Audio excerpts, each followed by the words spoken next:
karaa komiti yaadni kees yaada komiti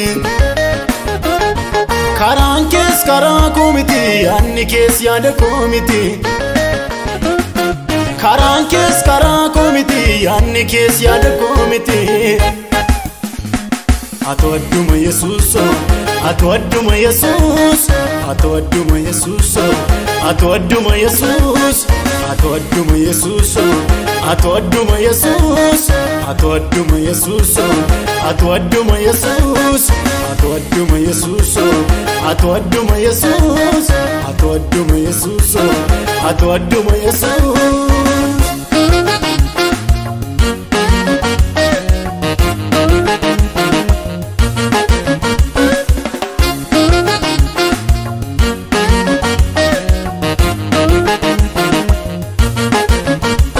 Kala'e butes fagesen anabe kitaaf gitaa kee tokko abbaa koo hangafa abboota dafee waataa guyyaa rakkoo karaa kee ka'ee seenaan koo asirraa dhaladheen arge maqaa sichichaan kufu muktar bugasii dhiisee sannakaa Kala'e butes fagesen anabe kitaaf gitaa kee tokko Abba ko hangafa abboota dafee waataa guyyaa rakkoo karaa kee ka'ee seenaan koo asirraa dhaladheen arge maqaa sichichaan kufu muktar bugasii dhiisee sannakaa Atwaduma Yesus Atwaduma Yesus Atwaduma Yesus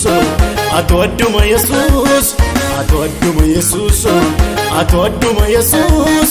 Atwaduma Yesus Atwaduma Yesus Atwaduma Yesus Atwaduma Yesus Atwaduma Yesus Atwaduma Yesus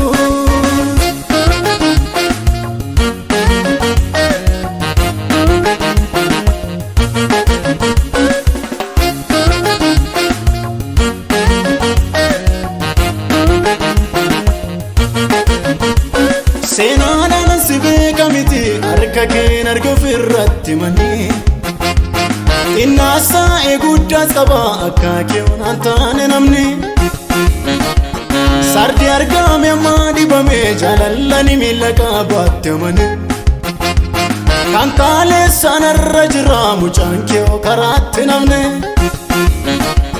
Seenaan sibe kamiti harka keen arga firratti mani Innaasta eeguddaas qaba akka keewwan antaane namni Sardi argame amma dibame jaalallani miila qabaatte mani Kan kaaleessaan irra jira mucaan keewoo karaatti namne Atwaduma Yesus Atwaduma Yesus Atwaduma Yesus Atwaduma Yesus Atwaduma Yesus Atwaduma Yesus Atwaduma Yesus Atwaduma Yesus Atwaduma Yesus Atwaduma Yesus Atwaduma Yesus Atwaduma Yesus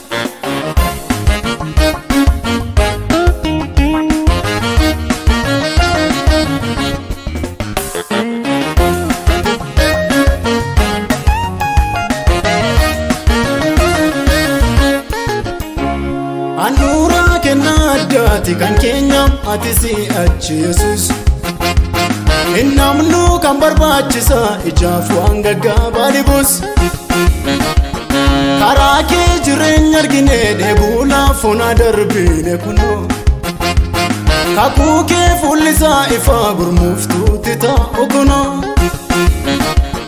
Anura kenna addaati kan keenya ati si achi Yesus Innamnu kan barbaachisa ijaaf waan gaggaabaa dhibus karaa kee jireenya argine dheebuu laafuuna darbine kunoo kakuu kee fuullisaa ifaa gurmuuftuutti ta'u kunoo